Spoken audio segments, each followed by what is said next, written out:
little these aspects are coming out in these new movies, because they're giving these so-called monsters and supernatural beings more human feelings and more emotions and all this kind of stuff, more compassion and everything, you know. But you have to remember, they're just products of the dark side. The dark side, i.e. the ancient evil, the ancient one, Cthulhu, who represents Cthulhu, whatever label you want to put on it, Satan, Lucifer, the devil, you know, the snake, the conqueror worm, whatever you want to call it, they're dedicated, it's dedicated to 100% pure evil. It has absolutely no remorse or conscience about what it's doing. And these movies fail to bring out that aspect.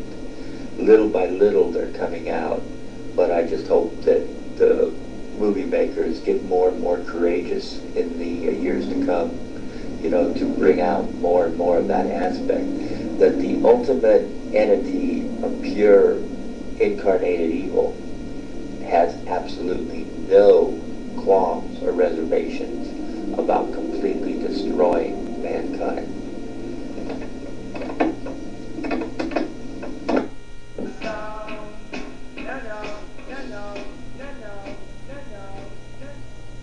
Okay, we're back, and we're going to get back into the topic we've been discussing.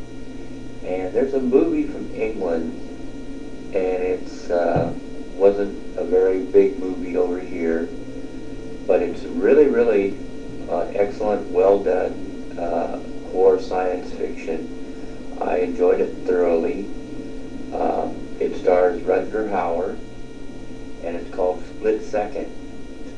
And it takes place in the near future in London, and global warming has completely taken over, i.e. there's no umbrella protection anymore, so it just rains constantly now. So not only the world, but London is immersed in water all the time, and the whole entire cityscape is constantly, you know, in rivers and streams and water and rain and everything. And Rutger Hauer is a policeman returning from the job after a hiatus because he had a nervous breakdown, because he watched his partner disappear off the face of the earth, literally, because they were tracking a very unbelievably homicidal serial killer who would take his victims and cut out their hearts and then eat them. And so he's returning to duty after resting and recuperating from that. And all of a sudden, the same pattern of this serial killer that they thought they'd had quit or they went away somewhere else started coming back. These victims are showing up with their hearts cut out and bites taken out of them. And now the serial killer is leaving more clues than it used to, or he used to, or she used to, you know, because at that time you don't know who the serial killer is. And what they're doing is taking the blood from its victims and drawing great big graphic designs and pictures and words and letters and everything on the walls and stuff.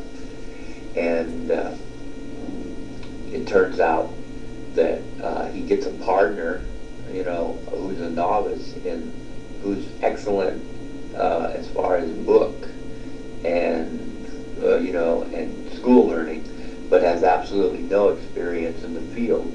And he can only go back to work on the stipulation that he takes his partner and you know, works with him on this case about the serial killer, which he's reluctant to do, of course. But he decides that he wants to do it because he doesn't want to catch the serial killer. And more as they get to the scenes of the crime and too late, and you know, they find another victim, they get one more clue, one more piece to the puzzle, so to speak. And it's new partner who lets him know that the serial killer is leaving clues based on ancient texts and ancient folklore and ancient scripture and stuff, And some of the signs he's leaving are the old signs, the old astrological sign of Scorpio, and some of the signs from the Necronomicon, and also, of course, the pentagram, the star with the circle and stuff in it. So, of course, Rutger Hauer, he just thinks that this just means the serial killer is into demonology and witchcraft and stuff like that, and he doesn't think anything about it. Okay, well, more and more, they get more clues and more clues until they come to the realization of what they're really looking for. And then, of course, it comes to a big finale of what happens and everything, which I'm not going to get into, because if I give you the whole story, then you're not going to want to see the movie. But it's really an excellent movie in that genre, i.e. the horror science fiction genre. It's from England. It's called Split Second, and it's definitely worth something looking into.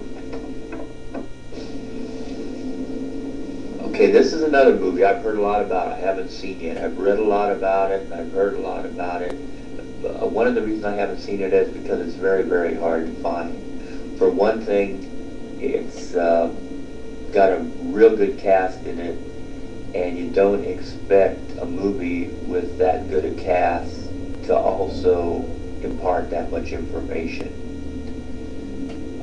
For whatever reason, you just don't expect actors of that caliber to also be in a movie that is so informative and enlightening, because usually the big name stars are reserved for the box office hits that are going to make lots of money, And it's from England, like I said. It's from that period we talked about, the blacklist period over here, between the 50s and the 60s.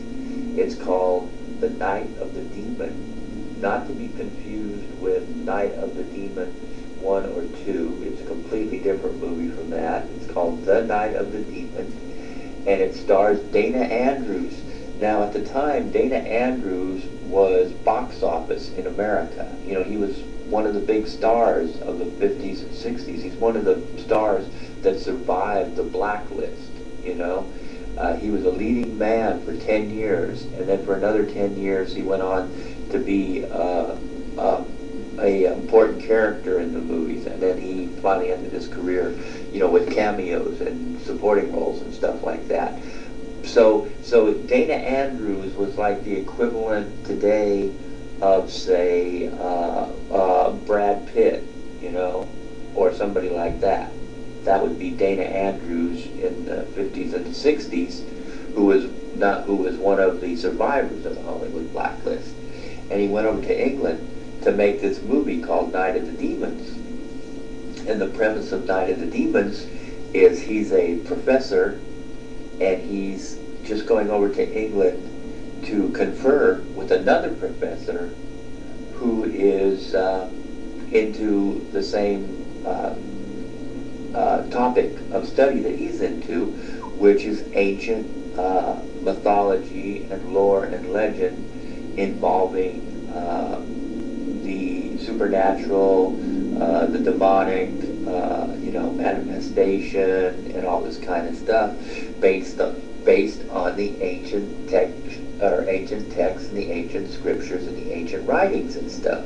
Okay, well, when he gets over there, he finds that the professor has gotten further in his research than he has, and he actually has gotten into it to the point where it's drawing him into it rather than him just looking at it as an observer.